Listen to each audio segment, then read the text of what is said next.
Hello dear students, আজকের এই video বিশেষ গুরুত্বপূর্ণ হতে চলেছে। এএনএম জিএনএম 2026 সংক্রান্ত ডিটেলস তথ্য শেয়ার করা হবে। এএনএম জিএনএমের যে এক্সাম হয়েছে তার রেজাল্ট কবে আসতে চলেছে, পাশাপাশি সরকারি এনটিএস বা সরকারি কলেজে এক্ষেত্রে তোমাদের কাট অফ কত প্রয়োজন অ্যাডমিশনের জন্য ডিটেলস তথ্য শেয়ার করা হবে। তাই ভিডিওটা প্রত্যেকে শেষ পর্যন্ত অবশ্যই দেখো, চ্যানেলটি সাবস্ক্রাইব করো, পাশে থাকা বেল নোটিফিকেশানস অল করবে এবং প্রচুর শেয়ার করো। ওয়েবসাইটে ভিজিট করার পর এখানে তোমরা দেখতে পাবে এখনও পর্যন্ত কিছু চেঞ্জেস সেরকম হয়নি। OMR recorded response view and challenge for ANM and GNM 2025-26 এটা কিন্তু এখানে তোমরা দেখতে পাবে। 2026-এর OMR recorded response view and challenge এটা তোমরা এখানে দেখতে পাচ্ছ। পাশাপাশি সবথেকে বড় প্রশ্ন যে রেজাল্ট কবে আসবে, কারণ অনেকেই অধীর আগ্রহে অপেক্ষা করে রয়েছে যে রেজাল্ট কবে আসতে চলেছে। এই রেজাল্টের উপর নির্ভর করে তোমাদের জিএমআর র্যাঙ্ক হবে। তোমাদের যে স্কোর তোমরা করবে বা মার্কস, তোমরা যে মার্কস পাবে সেই মার্কসের ওপর বেস করে তোমাদের GMR rank, GMR general merit rank নির্ভর করবে। এই জিএমআর র্যাঙ্কের ওপর বেস করে তোমাদের কিন্তু কাউন্সেলিং সংগঠিত হবে। এই জিএমআর র্যাঙ্কের ওপর বেস করেই কিন্তু কাউন্সেলিং হয়ে থাকে। এবার প্রশ্ন হচ্ছে যে জিএমআর র্যাঙ্ক যত ভালো করবে তত ভালো কলেজে পড়ার সুযোগ পাবে। এক্ষেত্রে একটা বিষয় তোমাদের জানিয়ে রাখি যে যারা ভিডিওটা দেখছো তাদের প্রত্যেকের ক্ষেত্রে যে জিএমআর র্যাঙ্ক তোমাদের এএনএমের ক্ষেত্রে আলাদা একটি জিএমআর র্যাঙ্ক আসে। এএনএমের ক্ষেত্রে আলাদা জিএমআর র্যাঙ্ক, আলাদা একটা জিএমআর র্যাঙ্ক থাকবে এবং জিএনএম যারা করবে তাদের জন্য আলাদা একটা জিএমআর র্যাঙ্ক থাকবে। এর পাশাপাশি তোমাদের যে বিষয়টা গুরুত্বপূর্ণ সেটা হচ্ছে যারা এই ভিডিওটা দেখছো তাদেরকে বলে রাখি যে এর সঙ্গে কাস্ট ক্যাটাগরির র্যাঙ্ক একটা যুক্ত হবে। কাস্ট ক্যাটাগরির র্যাঙ্ক এর সঙ্গে কিন্তু যুক্ত হবে, যেটা বলা হয় CR rank, caste category rank. মূলত কাউন্সেলিংটা যেটা হয়ে থাকে সেটা কিন্তু জিএমআর র্যাঙ্কের ওপর বেস করে, জিএমআর র্যাঙ্কের ওপর বেস করে কিন্তু কাউন্সেলিং হয়ে থাকে। কাউন্সেলিংয়ে কলেজ কিভাবে সাজাবে, চয়েস ফিলিংটা হচ্ছে খুবই গুরুত্বপূর্ণ।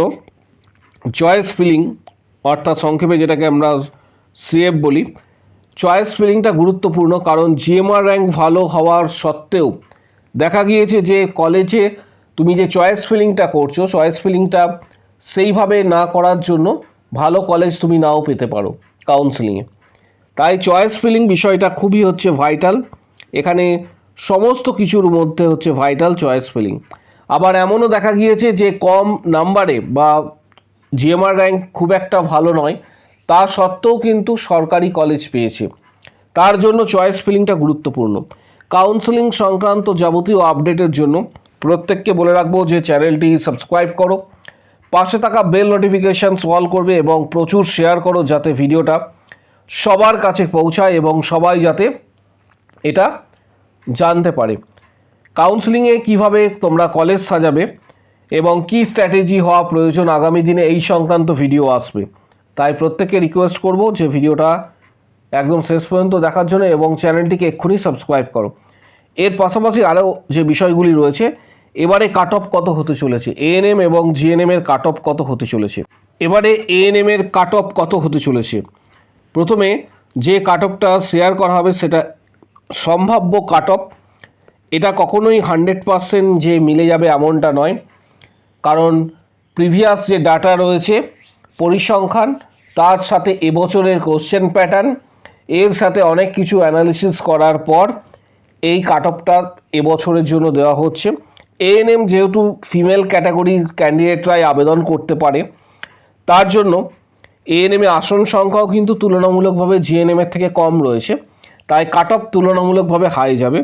এএনএমের ক্ষেত্রে কাট অফ সম্ভবত ইউআর ক্যাটাগরিতে কাট অফ থাকার সম্ভাবনা রয়েছে 70 থেকে 73। ওবিসি ক্যাটাগরির, এটা ইউআর ক্যাটাগরি বললাম, ওবিসি ক্যাটাগরিতে কাট অফ থাকার সম্ভাবনা রয়েছে 65 থেকে 67। এসসি ক্যাটাগরির কাট অফ থাকার সম্ভাবনা রয়েছে 60 থেকে 62। এসটি ক্যাটাগরির কাট অফ থাকার সম্ভাবনা 50 থেকে 52। সিভিল ডিফেন্স 56 থেকে 58। ইডব্লিউএস ক্যান্ডিডেট 55 থেকে 56 এবং পিডব্লিউডি অল। প্রত্যেকে রিকোয়েস্ট করব যে তোমার জিএমআর র্যাঙ্ক যাই হোক না কেন এবং তুমি যে মার্কসই পেয়ে থাকো, প্রত্যেকে কাউন্সেলিংয়ে পার্টিসিপেট করবে। কারণ এমনও ক্যান্ডিডেট দেখা গিয়েছে যারা অনেকটাই মার্কস কম পেয়েছে কিন্তু কাউন্সেলিংয়ে পার্টিসিপেট করেছিল, তার ফলে কিন্তু গভর্নমেন্ট কলেজ পেয়েছে। তাই প্রত্যেককে এটা আরও একবার স্মরণ করিয়ে দিচ্ছি যে কাউন্সেলিংয়ে অবশ্যই কিন্তু পার্টিসিপেট করবে।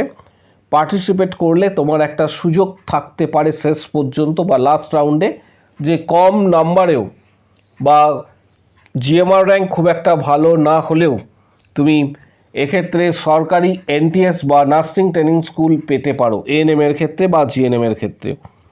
পাশাপাশি তোমাদের রেজাল্ট খুব তাড়াতাড়ি আসতে চলেছে। আশা করা যায় আগামী 7 দিনের মধ্যেই তোমাদের রেজাল্ট পাবলিশড হওয়ার একটা সম্ভাবনা রয়েছে। আগামী 7 দিনের মধ্যেই তোমাদের রেজাল্ট পাবলিশড হওয়ার একটা সম্ভাবনা রয়েছে। রেজাল্ট পাবলিশড হওয়ার আগে ফাইনাল অ্যান্সার কি প্রকাশিত হবে, ফাইনাল অ্যান্সার কি প্রকাশিত হওয়ার একদিনের মাথায়, ফাইনাল অ্যান্সার কি যেদিন প্রকাশিত হবে তার একদিনের মাথায় সাধারণ ক্ষেত্রে দেখা গিয়েছে বিগত বছরগুলিতে যে স্ট্যাট রয়েছে তার উপর ভিত্তি করে একদিনের মাথায় ফাইনাল রেজাল্ট কিন্তু পাবলিশড হয়, যেটা প্রত্যেকের র্যাঙ্ক আকারে চলে আসে, জিএমআর র্যাঙ্ক যেটা। এর পাশাপাশি জিএনএম যারা আবেদন করেছিলে, যারা জিএনএমের ক্ষেত্রে, তাদের কাট অফ তোমাদের সাথে শেয়ার। জিএনএমের ক্ষেত্রে এবছরের সম্ভাব্য কাট অফ কত হতে চলেছে? জিএনএমের কাট অফ তুলনামূলকভাবে এএনএমের থেকে কম থাকবে। এক্স্যাক্ট কত সিট রয়েছে সেটা বোর্ড থেকে যখন পরিসংখ্যান দেওয়া হবে তখন তোমাদের সাথে শেয়ার করা হবে জিএনএমের ক্ষেত্রে, যে এবছরে আসন সংখ্যা কত।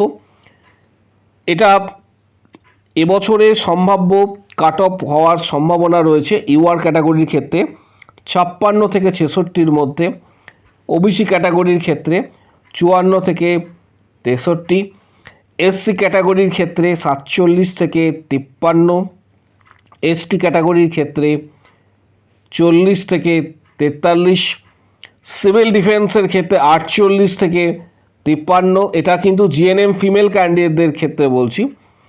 সিভিল ডিফেন্স 48 থেকে 53, এডব্লিউএস ক্যান্ডিডেট 51 থেকে 54, ইউআর ক্যাটাগরি 56 থেকে 66-র মধ্যে কাট অফ থাকার সম্ভাবনা, ওবিসি 54 থেকে 63, এসসি ক্যান্ডিডেট 47 থেকে 53-র মধ্যে কাট অফ থাকার সম্ভাবনা রয়েছে, এসটি ক্যান্ডিডেট 40 থেকে 43, সিভিল ডিফেন্স 48 থেকে 53 এবং ইডব্লিউএস ক্যান্ডিডেট 51 থেকে 54। এটা পিডব্লিউডি ক্ষেত্রে অল। এটা জিএনএম ফিমেল ক্যান্ডিডেটদের।